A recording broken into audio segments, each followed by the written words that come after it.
As a supermodel, actress, and health expert, I've traveled the world, and I have learned that no two people share the same story. My name's Carol Alt, and in my living room, you'll hear the stories that have shaped some of the most successful people in their industries. Welcome to Carol Alt's Living Room. Perhaps one of the most iconic women in fashion, this 96-year-old sure knows a thing or two, and doesn't seem to be slowing down anytime soon. Hear the story of legendary Iris Apfel right here on Carol Alt's Living Room. Hi, I'm Carol Alt, and welcome to Carol Alt's Living Room, where we are having conversations with icons of fashion, creators, and innovators. Today I have the most amazing icon of fashion with me, and this is Iris Apfel. Iris, I am so excited to have you here. Oh, and I'm so happy to be here. It's been such a long time. I know, we've been friends for a while, and I've always adored you, and I love everything about you, and I'm just so happy to have you here because you single-handedly have made glasses fabulous, I have to tell you. Your jewelry, everything. But I really want to go back to the beginning and take us through your life. This is your life, Iris. Are you ready? Begin. Begin. You were born. I hope. She got me. Where were you born? In New York, August 29th, 1921. So I'm a really old bag. You are so fabulous. Thank I don't think you will ever get old. You were born in Astoria, Queens. You don't have an accent because people tell me I have a New York accent. You have no accent. Really? Yeah, I've never noticed that it was a New York accent. Well, that's good. You were born up during the Great Depression. I certainly was. Did this have any effect, long-lasting Oh, effects yes, on it you? has a big effect. I think things that happen in your childhood are bound to affect you and stay with you forever, even though you don't realize they do. Like, for example, I'm very practical. My head is in the clouds, but my feet are on the ground. So it's always been a long stretch. Oh, yes. But my father taught me to read the right-hand side of a menu. Why the right-hand side? Well, because that tells how much it cost. Oh, you want to read only the prices. And still, if I go to a restaurant and I'm somebody's guest, I always look at that because I don't want to order the most expensive thing. Well, that's but the just point is, anyway. It taught me to, it was the beginning of learning a sense of value. And that he taught me very well. I remember my father used to say the clean plate club. You had to eat everything on your plate. I know, because the children in our media were starving. No, even during the Great Depression, everybody was starving. I know. But it's such a different life now. It's really not easy to readjust. But I think now it's at an all-time low. In terms of what?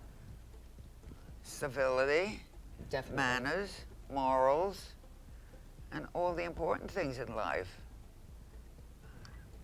Humanity, people don't behave courteously to one another. I mean, it's like a herd of wild beasts. It's so very true. I have to say this is absolutely something I have noticed too. You didn't have any brothers or sisters. You grew up as an only child. I'm the only child.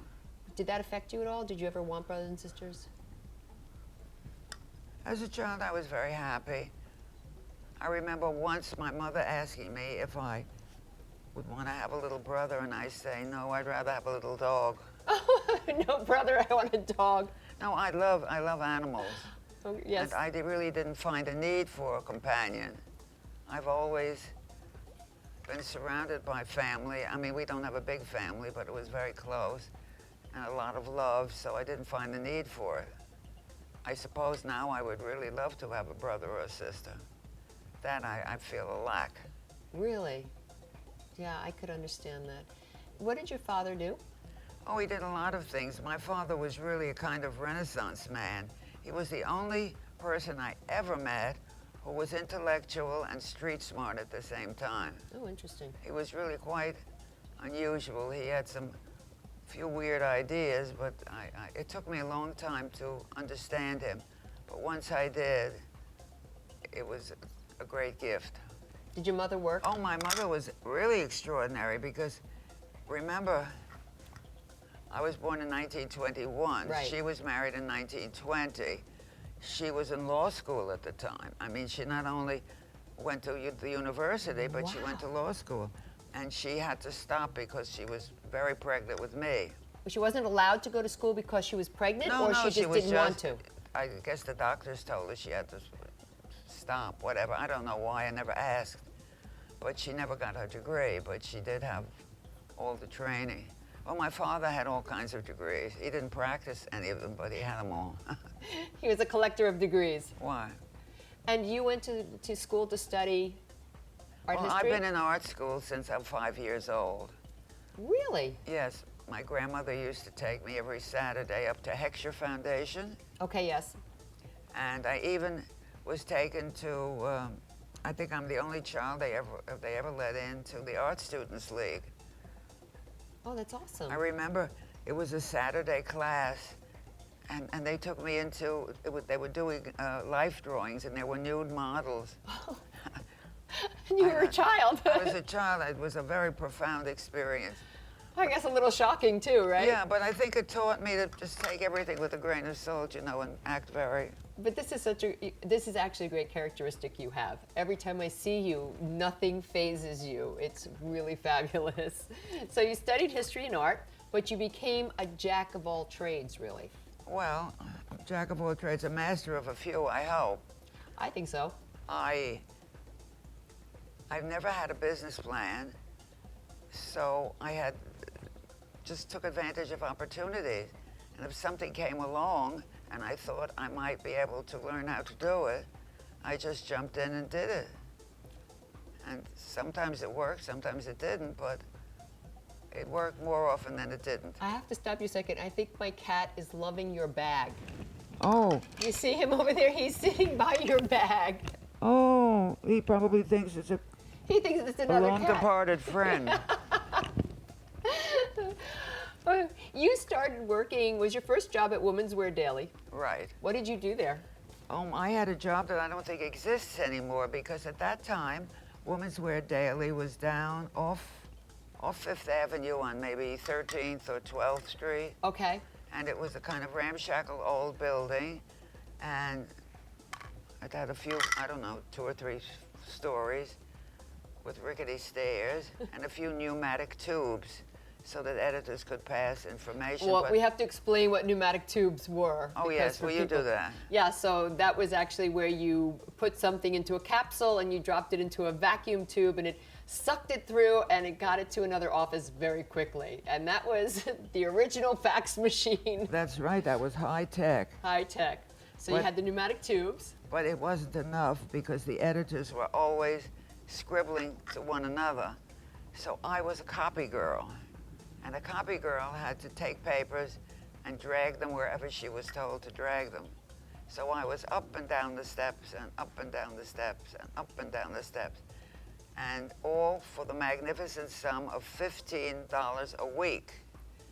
And I sometimes stayed overtime and there was no overtime. But I wanted to go into editorial fashion, and I'm a great believer in starting at the bottom. Learning everything along the way. And lower than that, you couldn't get.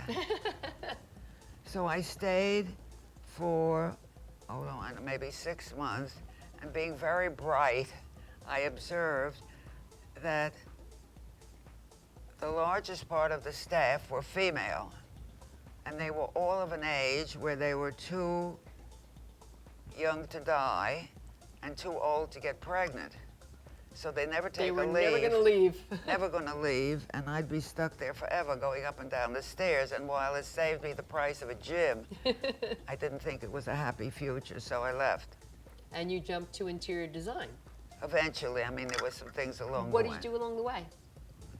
Well, one of the better jobs was I worked for a tremendous men's artist. He was a men's fashion artist. In those days, Esquire was the big magazine, and lots of the fashions were described in drawings or paintings. Fashion illustration. And he was a great fashion illustrator. Was that Robert Goodman? Yes. Yes. Did you know him? No, I knew you worked for Robert Oh, Goodman. yeah. Yes. He was terrific. He had a beautiful little studio across the street from Saks Fifth Avenue, And he was very happily married, but he loved ladies, and he had all kinds of important ladies in and out all day. So I met very exciting people, and I was kind of his girl Friday. He would say, I have these suits, and I think they'd be best shown at Friday night fights. So go to Madison Square Garden and talk to the people and get permission and get me ringside seats and all that kind of. So that's the kind of thing I would do. So Girl Friday was like an assistant. Exactly. Right. And it was wonderful. And I was there until I met a very interesting lady who at the time was engaged to Jack Heinz and his 57 varieties. And she was beautiful, and she had a beautiful sister who was one of the top models, many times on Vogue. Andrea, my boss, was much more beautiful, but she didn't have the right bones. So she settled. She was really quite a gal. She didn't have too much talent, but she had great talent for finding people who had talent. That's a talent. That's a brilliant talent. Yes. And she found them, which a double talent was they were either on their way up or the way down, so she didn't have to pay them too much. That's another talent. That's another talent.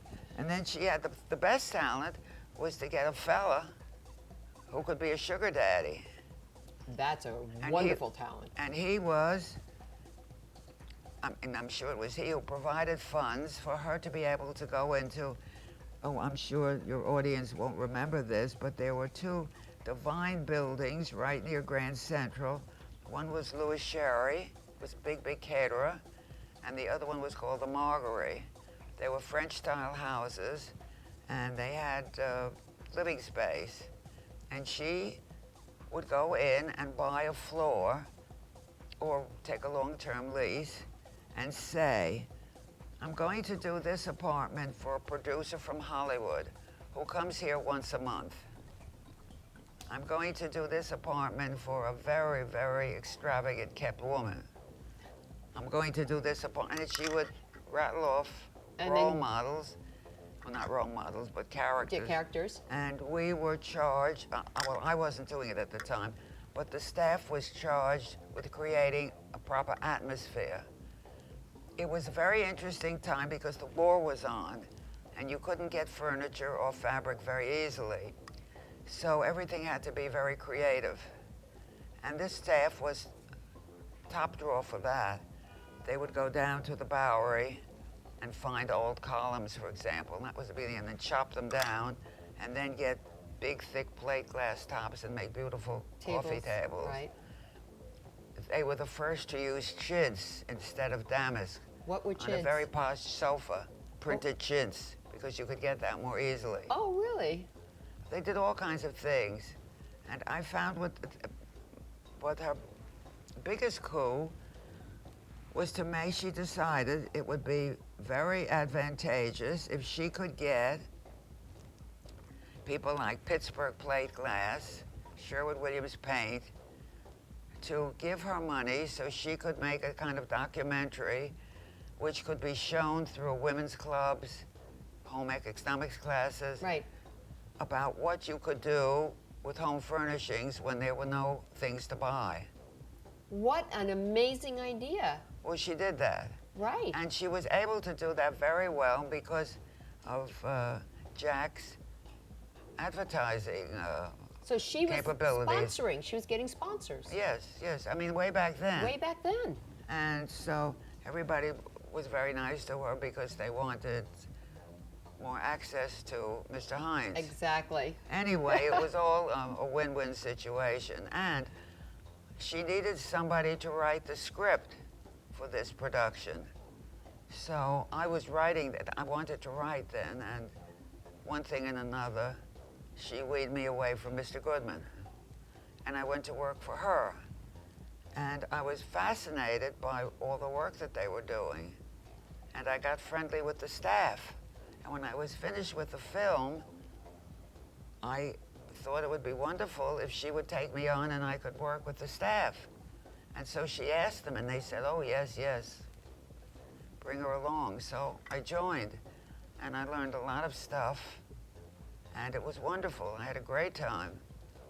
And my friends could never understand how I could come back to my little hovel in Astoria after being on Park Avenue with all this glamour. But good balance. Nice balance. Anyway, I thought when all this was finished, I said, well, now I know how to do all these shishi things, but I don't know how to do anything practical in the decorating business. So I got myself a job with a wonderful woman who did architectural things. She did mostly commercial work. Eleanor Johnson. Yes? No, Not Eleanor Johnson. It was Johnson that I worked for. Oh, Eleanor Johnson was the one I worked for. Okay, okay. No, this one's name was Helen Park. She was wonderful, and occasionally the people she worked for would say, I have an apartment to do or I have a home to do, will you do it? So she put me on those, and I got to learn all about contemporary furniture and stuff like that. That must have been so much fun for you. It was wonderful because I believe that the only way you can learn to do a craft, an art and a craft, is to do it. You can read all the books in the world. You'll come out doing. But this way you have to use your imagination. And it was really great. But I didn't like contemporary very much, or architecture. So I decided one day to try it myself.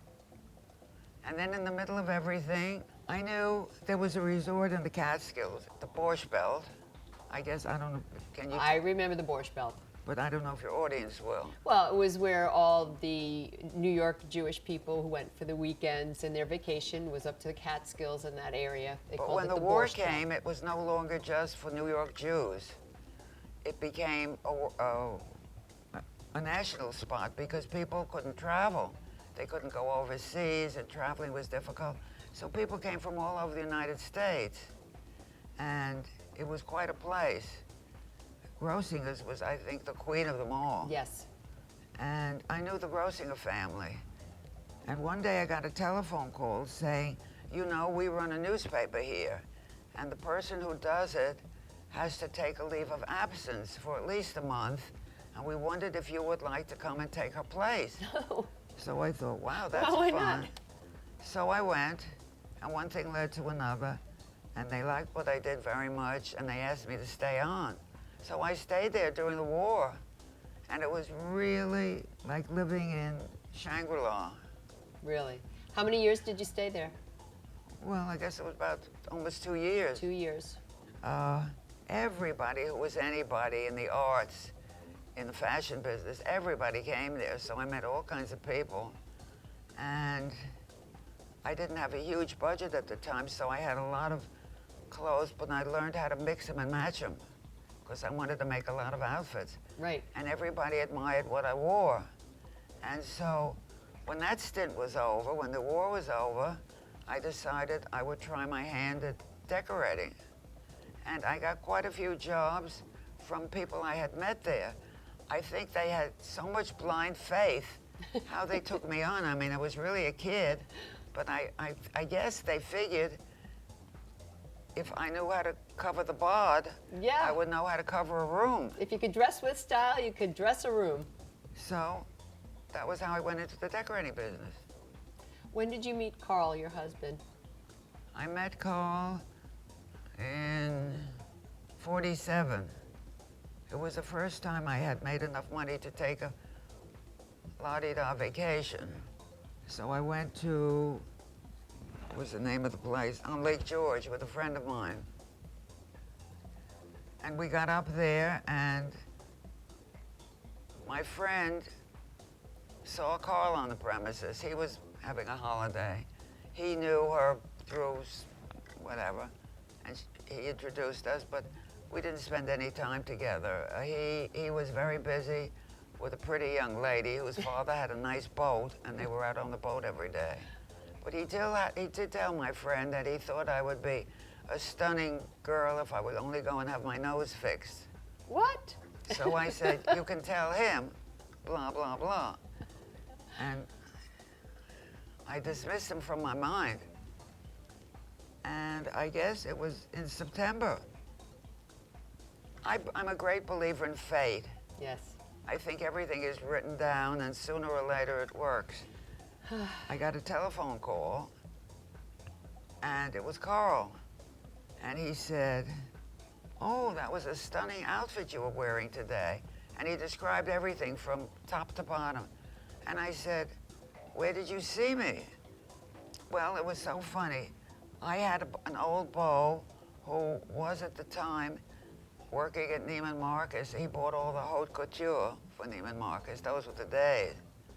And every time he came to New York, he would call and he was crazy about my mother and I to lunch. We had lunch at the Plaza. Remember when it was? Yes. What did they call that? And it was in the lobby. Yeah, right in the lobby as you came in. Right. Yeah. Anyway, the tea they room. said they would walk me back to work. But all being in the fashion business, they were captivated by something they saw at Bonwit's window. So they stopped, and Arthur and my mother were ripping the whole thing apart. And I was there for maybe with them for 15 minutes until I couldn't stand it anymore. And I walked back by myself. But Carl was at that time, Fifth Avenue was two-way traffic. Really? Yeah. Uptown and downtown? Uptown and downtown. And Carl was in a bus going back to his studio, and the bus broke down. And so they just had to sit in the bus until somebody came to rescue them for, I don't know, a couple of hours now. I don't know why. Wow. But he had time to look me over. So he invited me out, and I was very busy. I was very popular. I had a lot of boyfriends. I didn't want to get married. I was having such a good time. Because I was pretty old when I got married. For that time, I was 26. That is old for that time. Because all my friends would get out of school and, get married. Anyway, I didn't care. I was having a ball. So, the first available date was Columbus Day. But I couldn't go until the evening because my roommate from... But wait, Columbus Day is like a month and a half later. Yeah, but I couldn't see him before. You didn't have No, time to see him before a month busy. and a half. Good, make him wait. Good for you. We had a day to meet because the wedding was at Louis Sherry, one of the buildings I spoke about. They had beautiful catering facilities. And I said I would meet him at the Waldorf at 6 o'clock. Well, I come to the wedding and I'm seated next to a very lovely guy that my roommate had been trying to fix me up with for a long time, but I never wanted to go out on a blind date. It's tough. Blind dates are tough. Did you go? I've been on one and I never went on another. Oh, no, I know after the first one, once... Yeah. I think I had a second one, and I made my mother go downstairs. I said, if he looks horrible, tell him you're me. Tell me, call me, don't let me go. Anyway, we hit it off.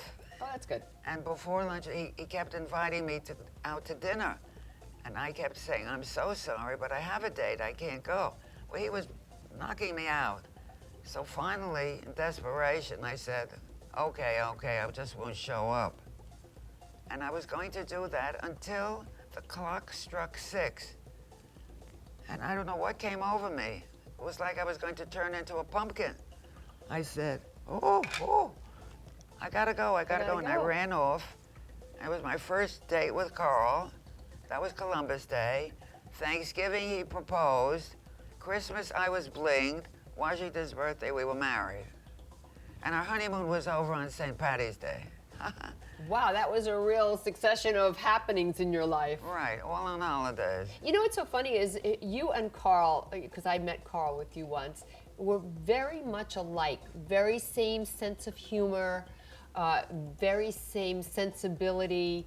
And usually two people alike don't get along, but you guys literally finished each other's lines, and your sentences were the periods were put on by each other. That's incredible that two people so alike could have such a long, wonderful marriage. 68 years. 68 years. It was, in a few days, I guess he'll be gone. He died 2 days before his 101st birthday. Amazing. What a lovely life together. Yeah, he was wonderful. He was wonderful. Anyway, it was great. You guys weren't just married, though. You owned you were partners in many senses. You owned a very successful We did everything business. together. I mean, we're like a joined at the hip team. Yes. And we had our business together, so we were together all the time. We traveled together, we did everything together. And that's why it was so difficult when he left. Yeah. And that's why I work like I always work very hard. I love to work.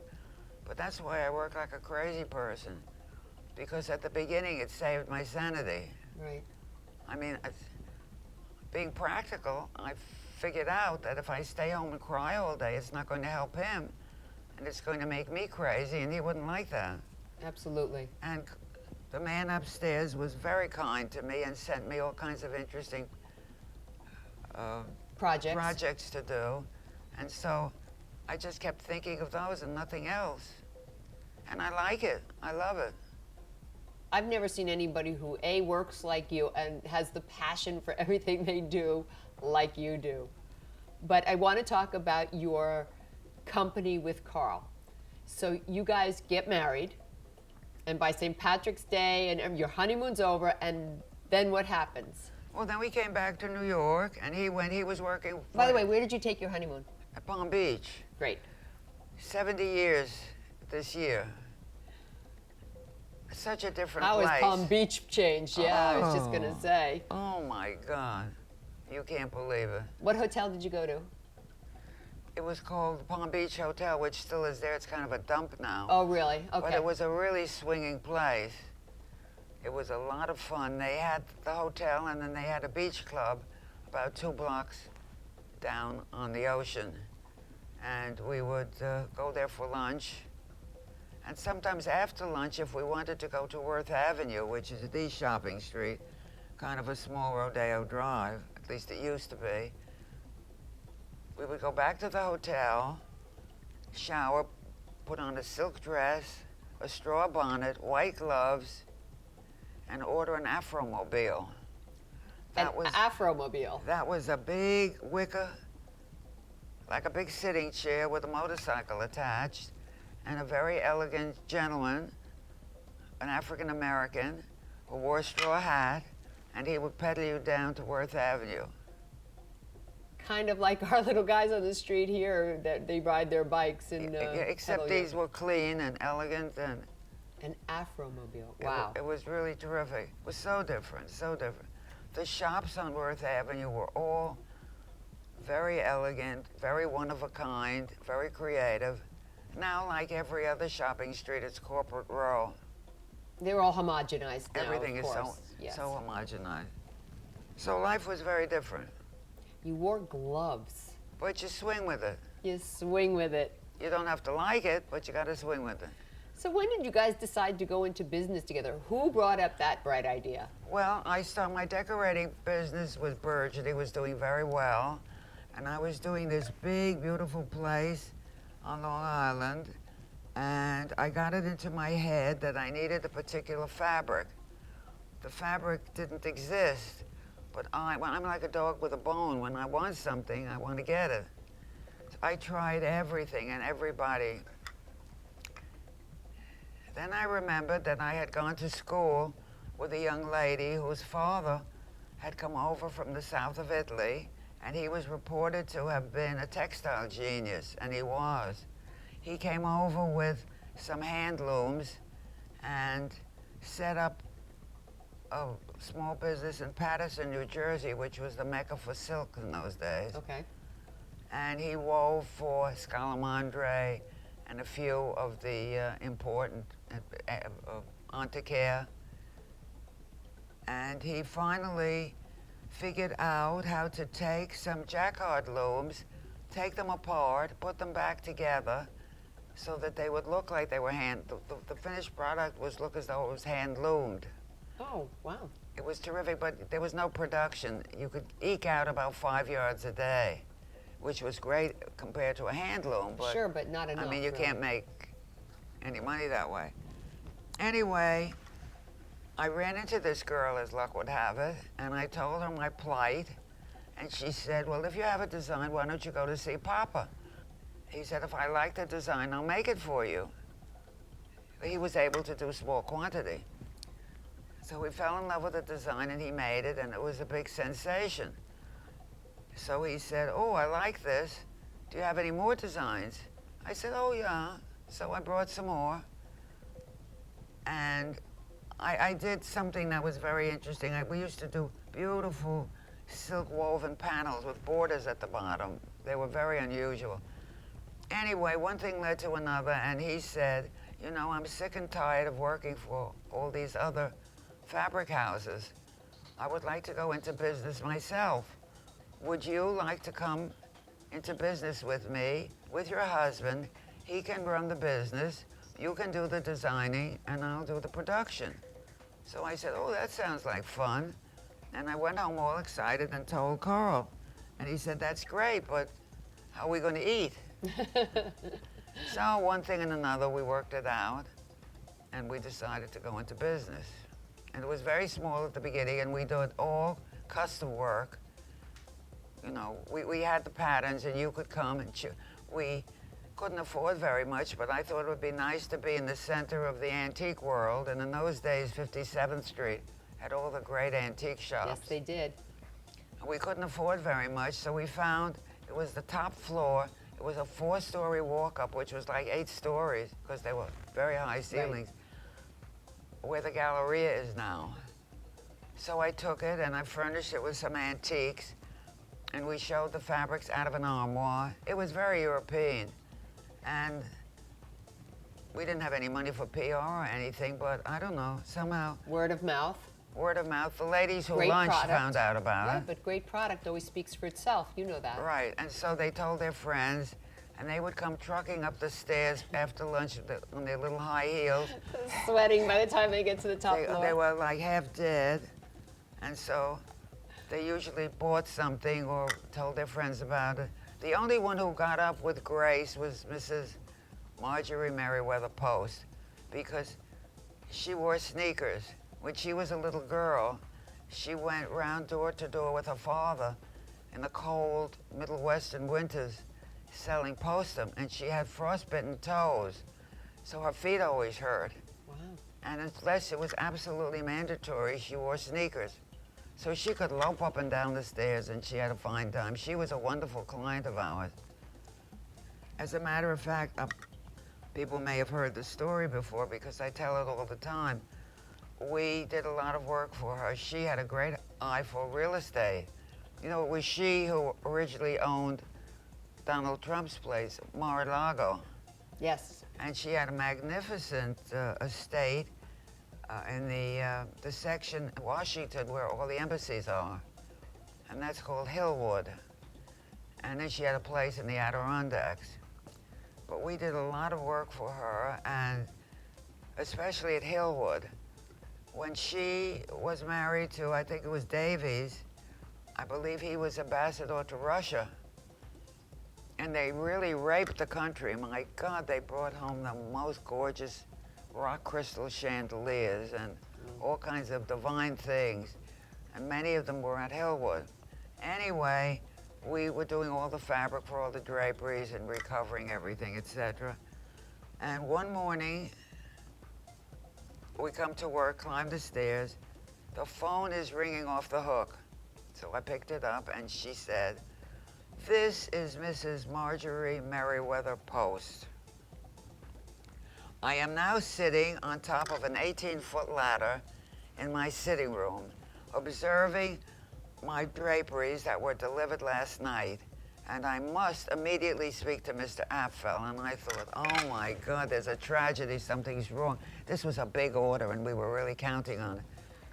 So Carl came to the phone, and she repeated, and she said, "Mr. Apfel, the draperies are divine, the fabrics are gorgeous, everything looks splendid, but I'm very perplexed because I'm looking at these swags and festoons, and you made me absolutely heavenly trimmings, the passementerie. Wonderful little balls with ribbons, and I'm here with the tape measure, and I'm trying to figure out how many of these little balls I'm supposed to expect in a running yard of fabric."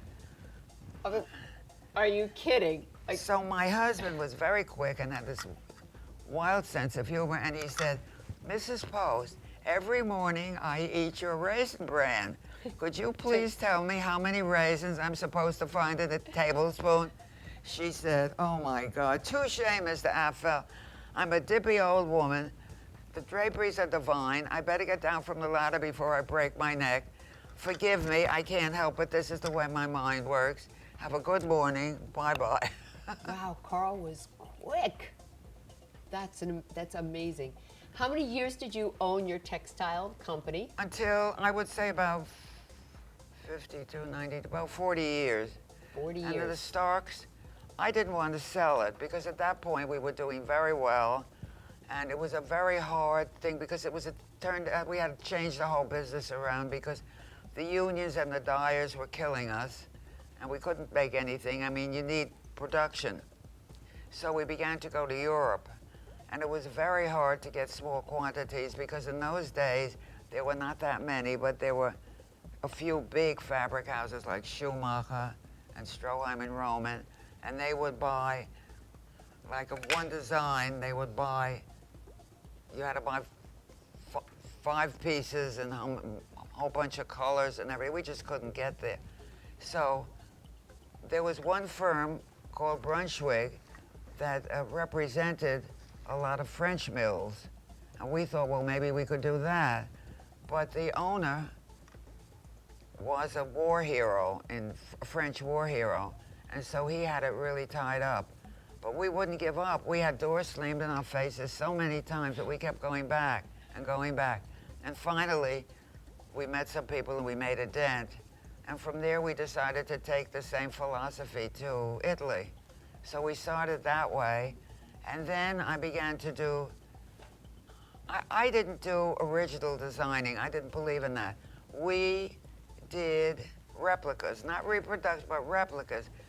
I tried to replicate antique fabrics as closely as humanly possible.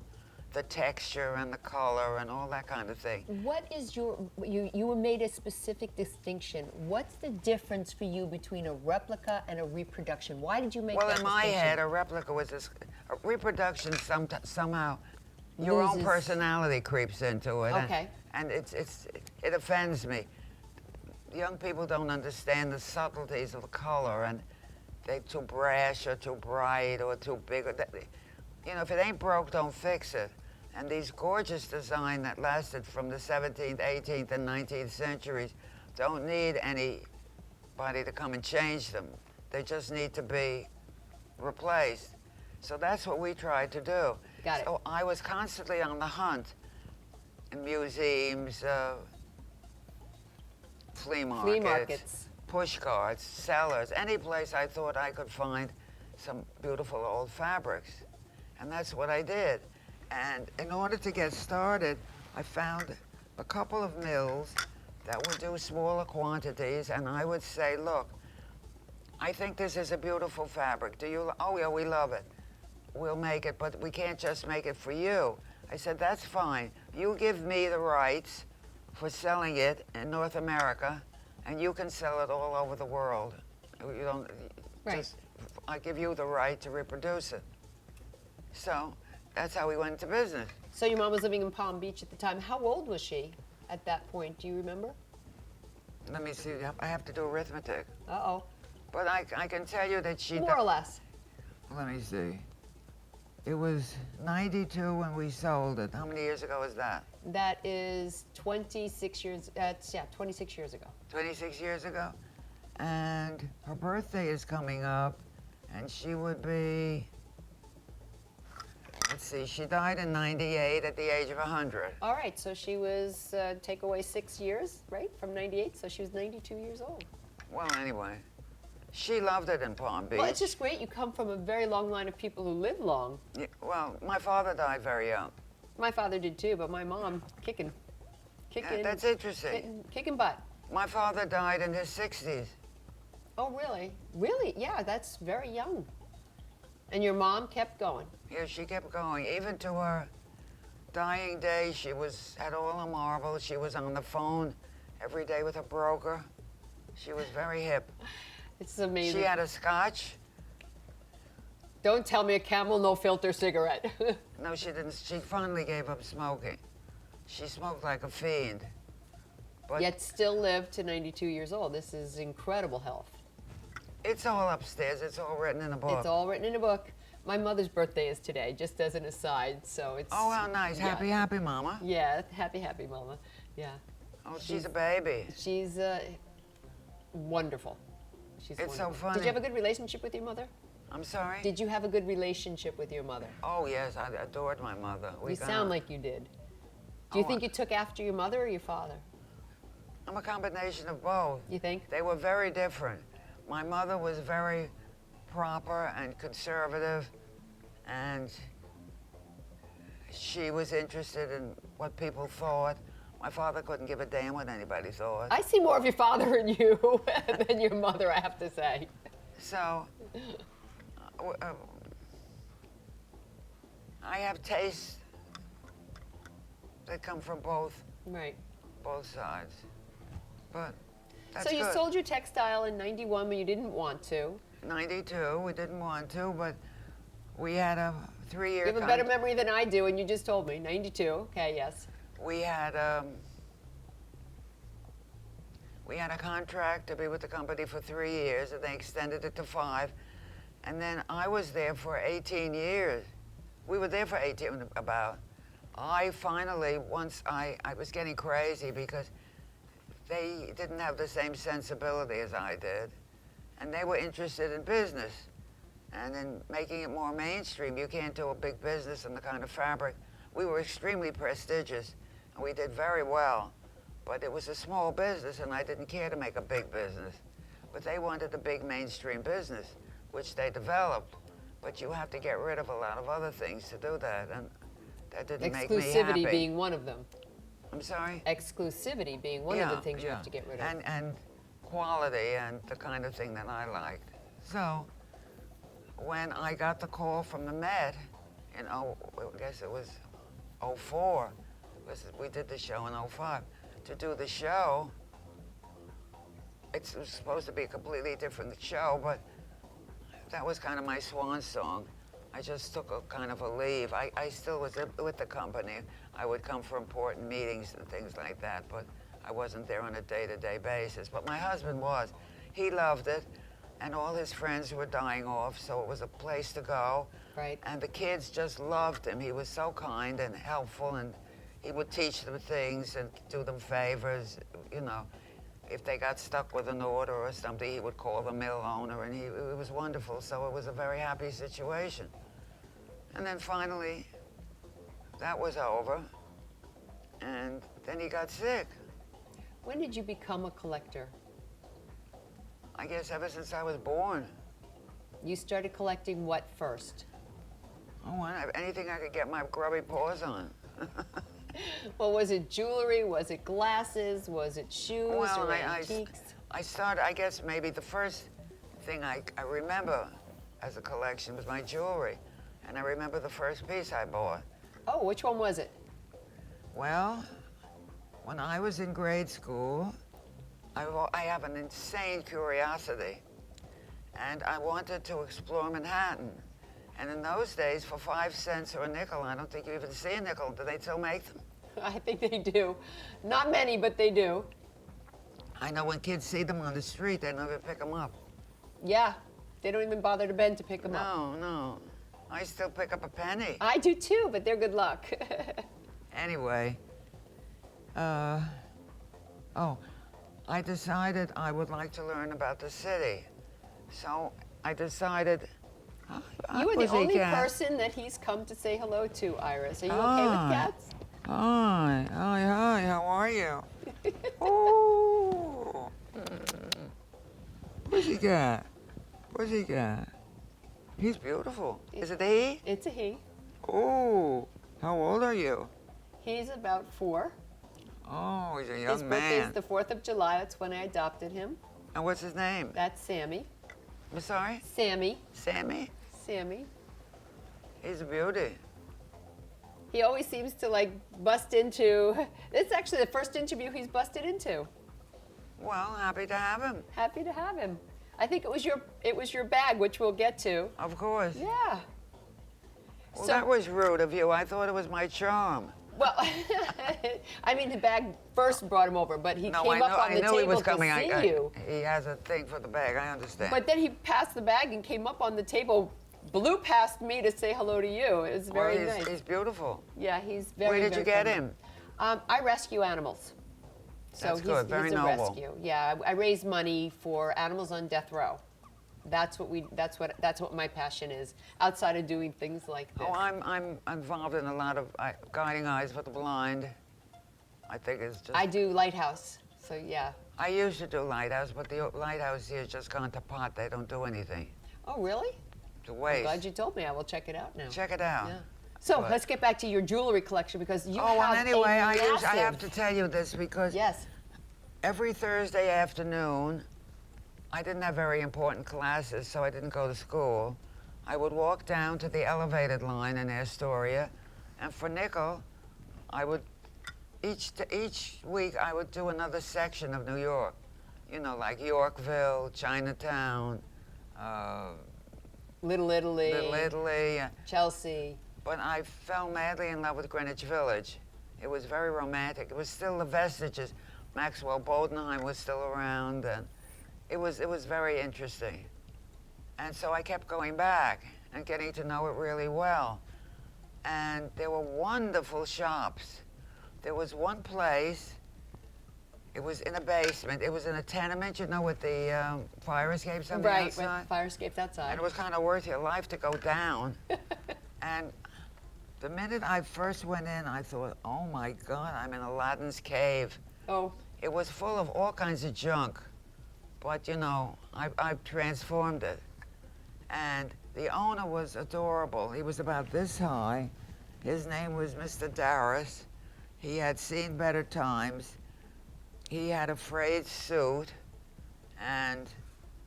but he was impeccable. He had a boutonniere all the time and a handkerchief and spats. Spats. And Of course, spats with two-tone shoes, right? And after a couple of times, well, he was fascinated with me because he never saw a kid who was so interested in so much junk. Junk. And he would kiss my hand, and he would treat me like I was a mini duchess. And oh, I thought it was so heaven. Anyway, I kept going back, and from the first time I went, I fell madly in love with a brooch about so big, maybe the size of a $50 or a quarter maybe. Okay. And it was evidently an old button that somebody had made into a Transformed. pin. I thought it was the end. It had a gallery, so it was about up this high. Filigree. It was tin or something, but I say it was old gold.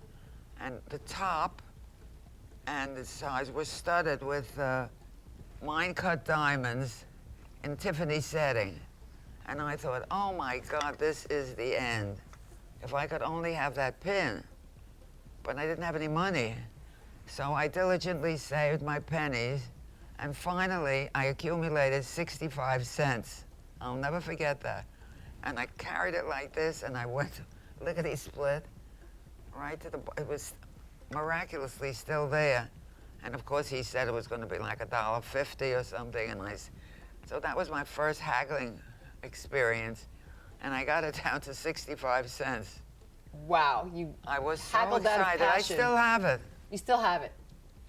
Is it in any of your museum collections or anything? No, I don't. You have it at home? I always put it away in such a good place, which is what I do all the time, and then I can't find it. I do the same thing. You do that? I do that all the time.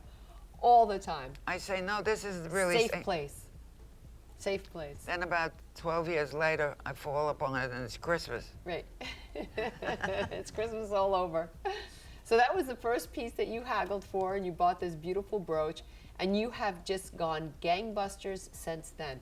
But it was said to me that you once said antiques speak to you, and a friend of mine said to me that you have an eye that can see the diamond past all the junk.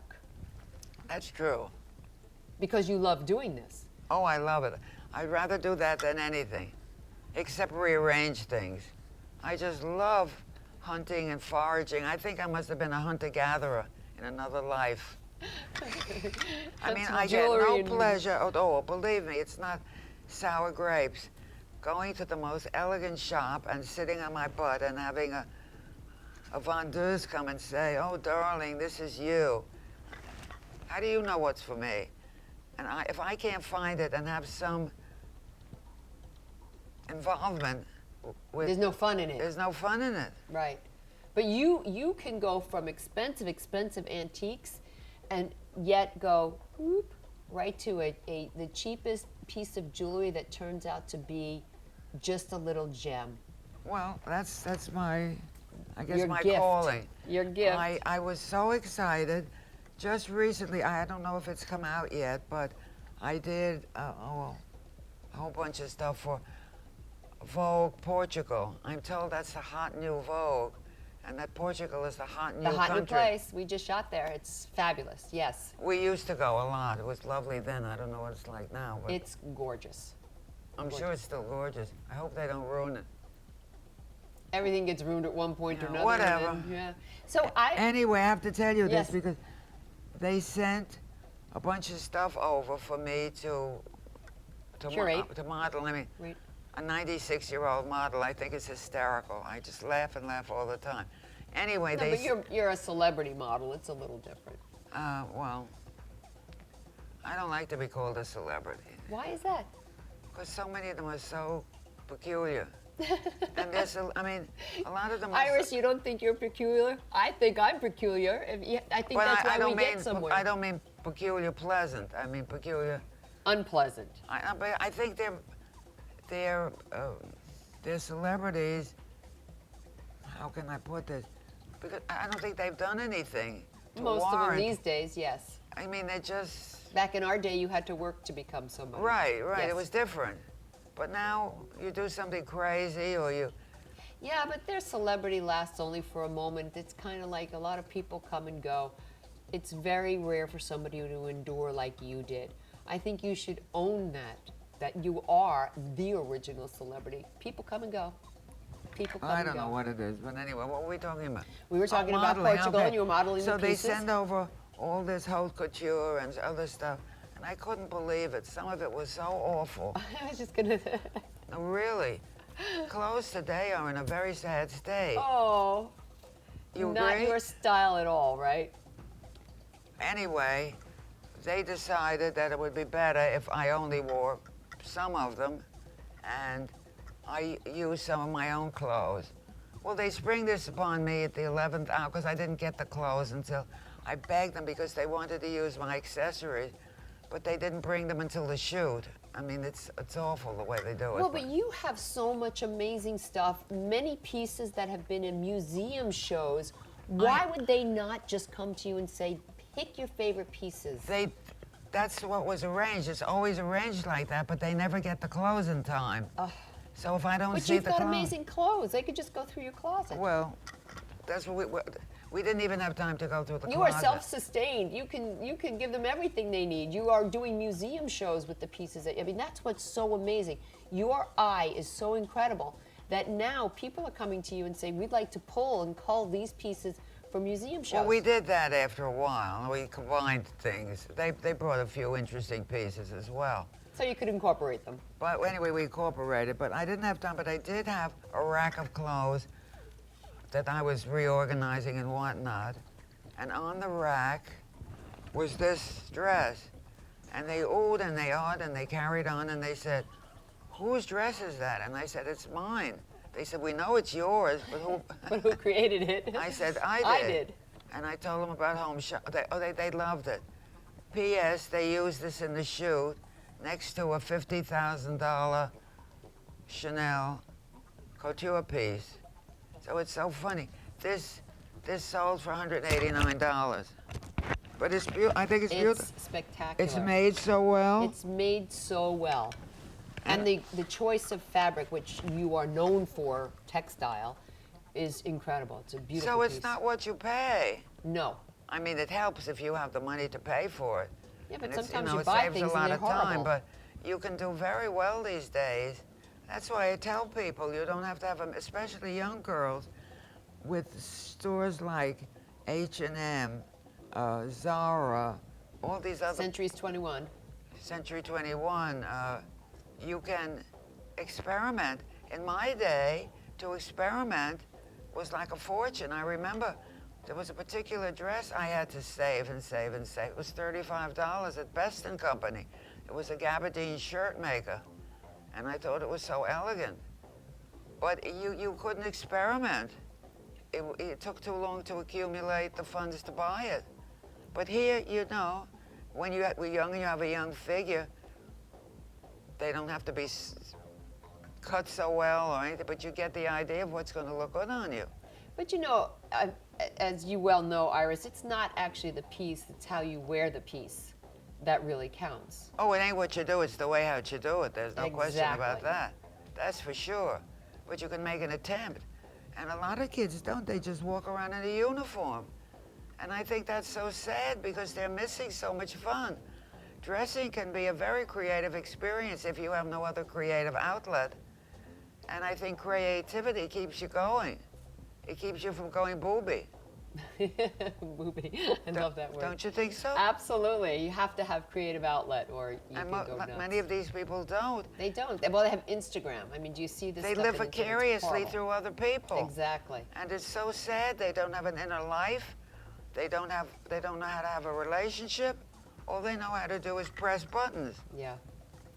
I My- heard that you had an 800,000 square foot storage space. Oh, it was huge. I did a couple of big sales with Kings Lane, one Kings Lane. Right. And I used to keep it because my clients, I finally developed a clientele who didn't want, you know, run-of-the-mill stuff. They wanted something that was unusual.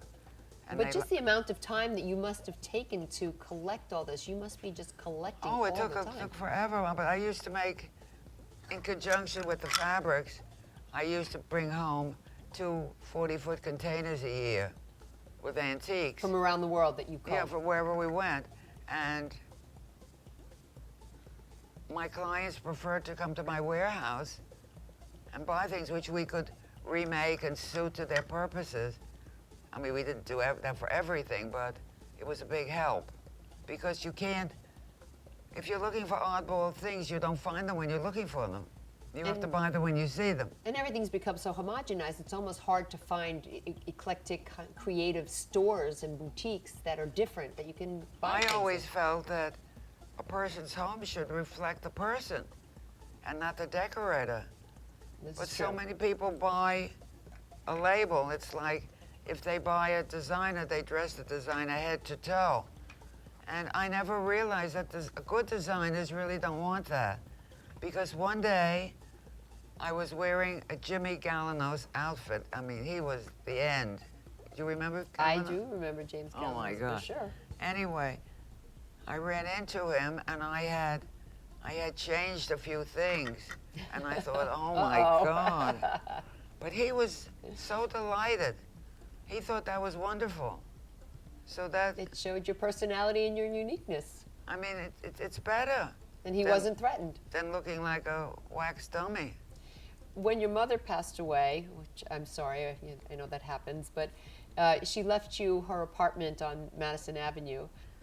That was part of her master plan. I would keep her apartment for pied-à-terre and give up my large apartment and And live be in Palm Beach. She had this thing for Palm Beach. Yeah, well, she liked it, and she was very happy there. She could have run for mayor. She was very popular. She was a crackerjack bridge player.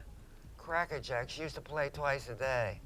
So she Wow. was invited everywhere, and she was very smart. So all the ladies who were not as clever as she would call up for advice. It was hysterical. I used to say, you're like a doctor, Mama. You have advice hours between 5 and 6. So you had that apartment with the clothing and whatnot, and then I remember seeing your documentary.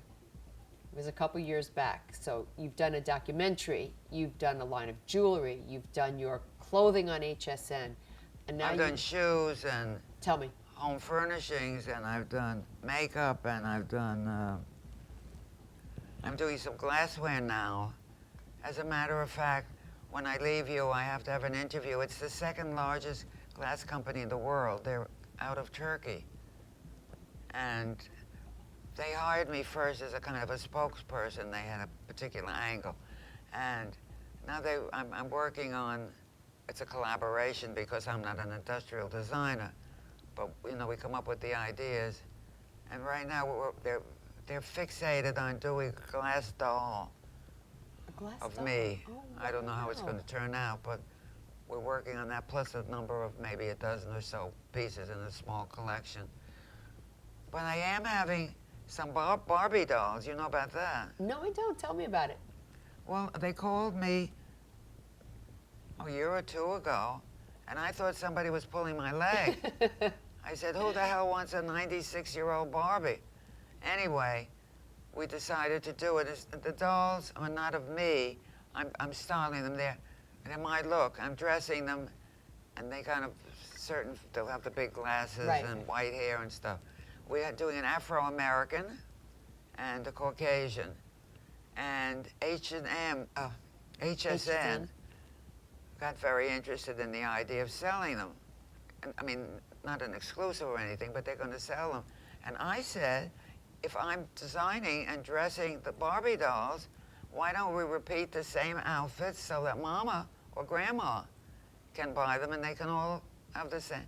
So they thought that was great. Great idea. So we're doing that in November, they'll come out. But in the meantime, when my new book was launched at Bergdorf's Right, tell us about your book. in March, we had a big party. Mattel, who manufactures them, presented me with a special Barbie doll made to look like me, wearing a Gucci outfit. And everybody went bananas, and everybody wants that doll. So I don't know, I was trying, Bergdorf's got like dozens of calls, and people would call me up, where can they get it? And a lot of men want this doll, it's crazy. So I don't know whether they'll make that or not as a limited edition, but the two young ones will be available. And they're very cute and they're very well priced. So I hope they do well. So tell me about your book. What's the title of your book? It's called The Accidental Icon. Iris Apfel, The Accidental Icon. That is a brilliant title for you. Thank you, that was my title. That's a brilliant title for you. It really is. Because it is, it's really true. It was the last thing in the world I ever planned to be.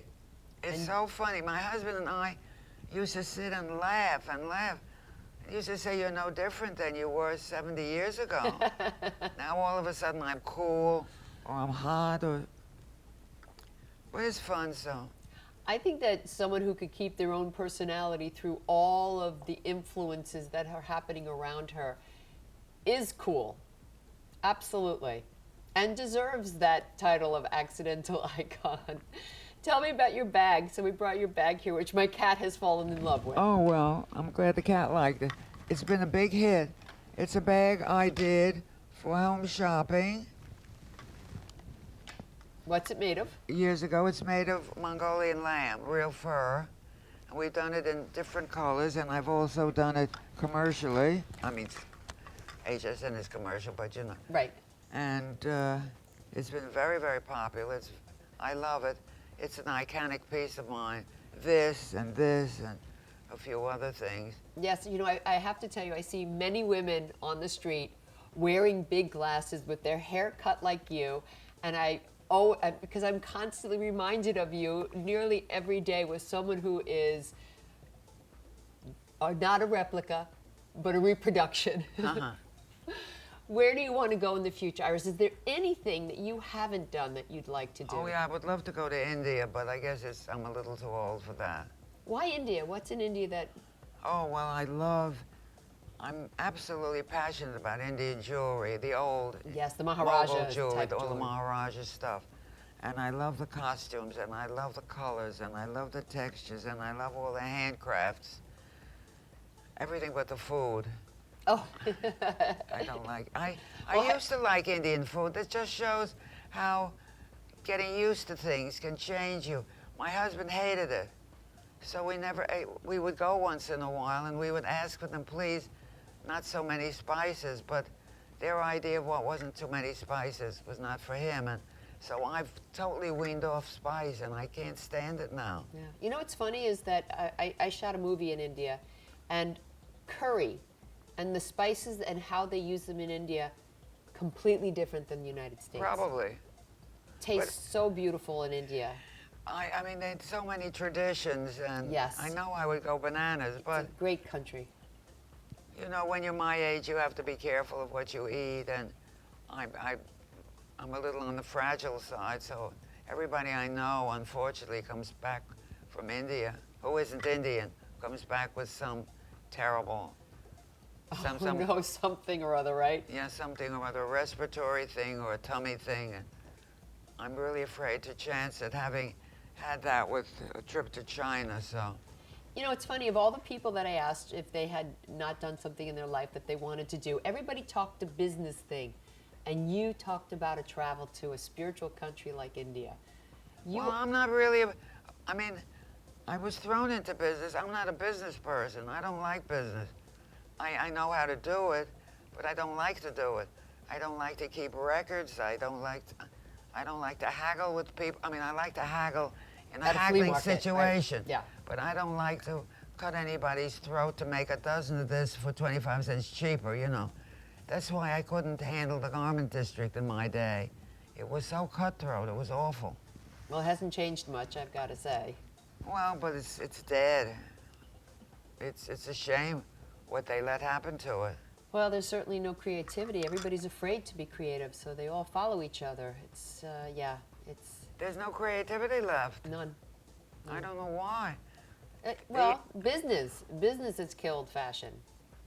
Well, I think they dug their own grave. That's my feeling about it. Well, that's another subject. That's a whole nother interview, I think. I so appreciate you coming to my living room, Iris, and talking about your life and telling me about the things that you've done. I find you, and by the way, everybody who I told you were coming on the show freaked out. You are not just an icon to the people in the industry, but you are an icon to everybody that I've talked to. Oh, how nice. Thank you so much. Thank you. I'm just telling you what you have done. And it's incredible. And you keep going. And that makes you my hero. Because there are afternoons, after speaking with you on the phone, you said, would you call me to come on the show? And I spoke with you. And you were like, I'm running out here and I got to run there. Can we make this quick? And I was like, I'm ready to take a nap. And Iris is running out to like 4 meetings. You just are my hero. I just have to tell you how inspiring you are. Well, thank you. I try. I can't do all I did before, which makes me very unhappy, but I try. It happens, but I have to tell you, you're doing more than half the people I know. So. Well, that's true because the people don't do anything They anymore. don't do anything anymore. Well, you're pretty active yourself. You know But what? you're a chicken, spring chicken. I understood what you said when you said after Carl died that you needed to do something to keep going because otherwise you could collapse. I've lost a lot of important people in my life and recently had a 17-year relationship breakup. And I did the same thing you do. I bury myself in my work because it's my passion. It's what I love. It's where I've expanded. And, you know, I think I just see a kindred spirit in you. Well, you have to be, if you want to be a survivor, you have to go with the flow. You have to keep on going. You can't just sit. I mean, when you're my age, there are a lot of days I would rather stay in bed. You have to get up. But you push yourself, and Yes. if you do, unless, I mean, if you have pneumonia or Different. broke your hip or something, you can't do anything about it. But if you're just some kind of well, first of all, when you get to a certain point, my mother had a friend, and whenever I say, how are you doing today, she'd say, well, to tell you the truth, everything I have 2 of, 1 hurts. And that's true. It's true. You wake up in the morning and, and if you don't push yourself, you can stay home all day and kvetch. Yes. And then where are you going to get? No place. But once you get out and you start to do something, You forget. And you just focus on other things. you go to another thing. Wow. So you got to push yourself. What were your goals as a young woman? What were you thinking to do and where were you planning to go? Well, originally when I was in college, I wanted to do editorial fashion. And I don't know if you would remember, they used to have a Vogue Prix de Paris contest. Do you remember that? No, I don't remember that. Well, it was, the grand prize was a year's job at the Paris office. And I was dying to go to Paris. And I really wanted to win that thing, which I didn't. I got for a variety of reasons, but I didn't care because the war came and they closed down the office. Oh, so there wasn't a job in Paris to go to. There wasn't a job anyway. But that's what I wanted to do. But then I'm like a sponge. I kind of go along and absorb. And what comes the way I try. If it works, it works. If it doesn't, it doesn't. But if you don't try, you won't know. How are you going to know? As a young woman coming up, I mean, there was a lot of discrimination against women at the time. Did don't you ever? believe it. That's very exaggerated. Okay. I think if you were a woman, well, I can't speak for lower-end jobs, and I'm sure there was a lot of discrimination, or if not discrimination, there was unfairness in the pay scale.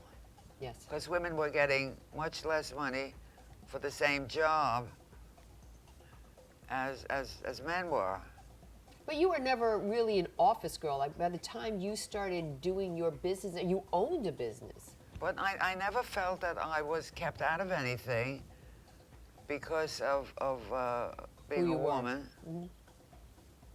I think I you think would there have was more pushed religious through. discrimination. Oh, really? Oh, yes, there was a lot of religious discrimination for many, many years. But again, you rise above all these things. Yeah, But I think this woman thing is just being carried to an insane extreme. I just think that you are the type of person that if anybody tried that, you would just push on through anyway. Well, I did. You did. But I really can't say that I was ever held back from anything business-wise because of being a woman. And I don't know any of the women that I know who got any place who were. I think sometimes it's a convenient excuse. I'm sure it happens to people, but it didn't happen to me, and I can only speak from personal experience. Right. I think you're right. I think some women did use that as an excuse not to perform or not to try. Interesting thought. It's very easy for a lot of people to say all these kind of things when they really don't want to do it. Because if you really want to do something, you just do it anyway. Has music played an important part in your life? Oh, yes. I was very involved with jazz when I was younger. I loved it. I still do. I don't follow it too much anymore because, as I say, mostly all I do is work. That's a good thing, though. What? That's actually a good thing, is to have a lot of work. Well, it's a good thing. Of course it's a good thing, but it can be a little too much. Taking a little time off is not a bad thing. Are you ever able to say no? I mean, no is the hardest word in the English language. Are you ever I say no more than I say yes to all kinds of things. Well, I'm glad you didn't say no to us. Oh, I am too. I really enjoyed it. You were very sweet. And there were more, if you wanted to know, there are more projects I'm working on. But yes, I want to know everything that you're working on. What else are you working on? Well, I'm working with a beautiful firm called Bernardow.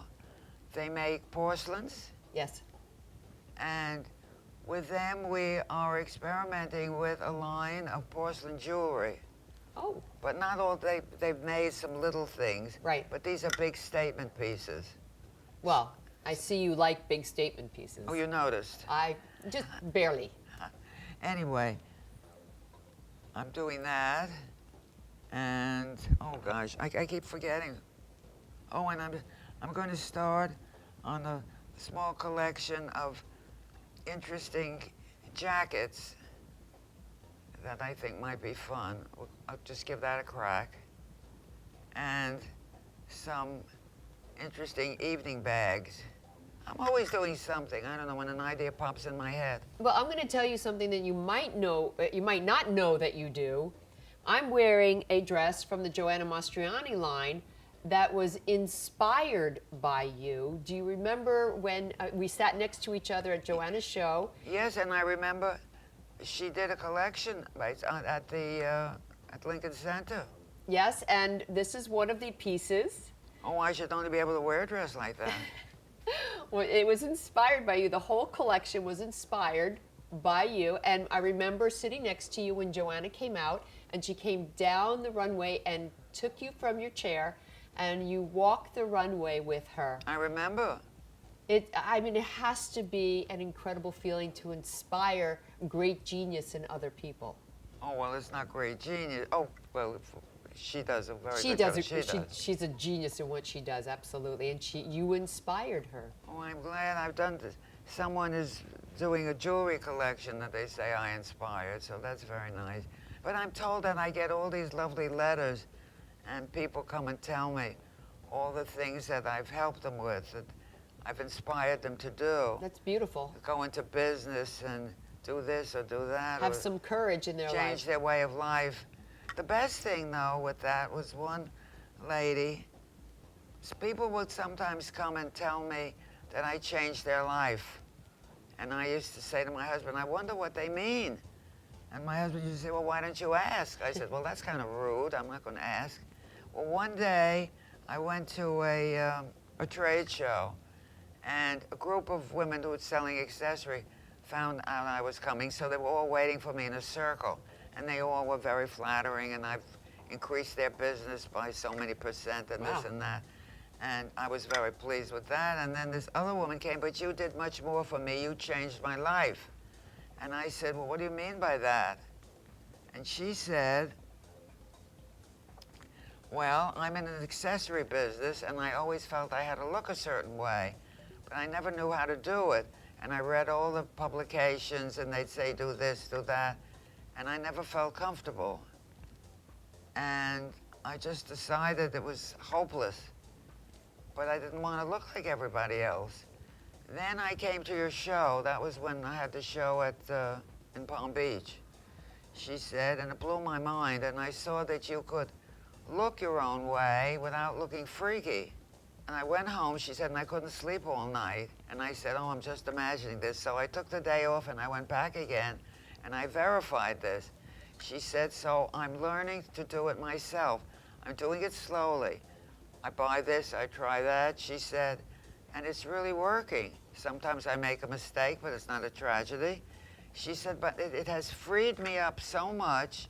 She said that now that I learned I don't have to look like everybody else, I learned I do not have to think like everybody else. Incredible. So I said, well, if I could do that for somebody, then I have it made. I think you did that for more than just one somebody. I think you did that for a lot of somebody. But I meet people constantly who keep telling me, it's very, very gratifying. Oh, what I'm doing in about 2 weeks, my kids from Texas are coming. I do a program with them. What kind of program? Well, I want them to learn that fashion is a great big umbrella, and there are all kinds of jobs within the industry that they can get when they get out of school, because they don't learn anything practical in school anymore. Yeah, it's true. And they have to know that there are things that they don't even teach in school. And so the University of Texas at Austin has some sort of a, I don't know whether it's a contest or how they work it, but they pick 15 or 16 of the best and brightest, a different group every year, and they come up to New York for a week. We sponsor them, and I devise a program, and I take them to all kinds of places within the realm of fashion, which are not necessarily design or merchandising, because the kids would come and not get a job and be so upset and everything else. But I take them to trend forecasting, licensing, publication, all kinds of stuff. And it's really fascinating, and they've so grateful to me, and they've learned so much, and we've gotten them very good internships and wonderful jobs. And through the program, we've even gotten them some brilliant scholarships. In the last, there's an organization that I was never aware of, but I would bring my kids to somebody who was involved with them, and he was very impressed with what I was doing. So he added the University of Texas at Austin to their program, and for 2 years now we've won the top scholarships $35,000 for each kid. So that's been very gratifying. Lovely, absolutely. So it's a big work to put it together, but the biggest thing is the geographics logistically, because in New York, in one day you can't go Tribeca. No. Yeah, it's So that's a the small hardest city, part. but it takes a long time to get everywhere. So getting them organized, but we have a good program this year. What advice do you have for women today, if any? Well, I don't like to dispense advice because I'm not an advisor and everybody is different. But there are few general principles I think you should be true to. First of all, I think you should get to know who the devil you are, Right. which is a big job. And most people don't want to bother with that. It's true. And then work around that and be true to yourself and have some principles and some ideas that you stick by. And you don't jump around with trends, and you have some courage of your convictions. Stick-to-itness. And I think that you have to be proactive, and I think you have to be willing to learn and not think you came out of school so you know everything when you hardly know anything. And not to go on your first job and expect the corner office and the red carpet. You got to work. I believe everybody should start from the bottom, and I'm a great believer in the apprentice system, which unfortunately has died, and so nobody knows how to do anything. So Iris, thank you so much for being here in my living room with me, talking about your wiggly career and giving great advice, which I think many millennials should listen to, absolutely. So thank you for joining us at Carol's Living Room, and we look forward to having you again the next time.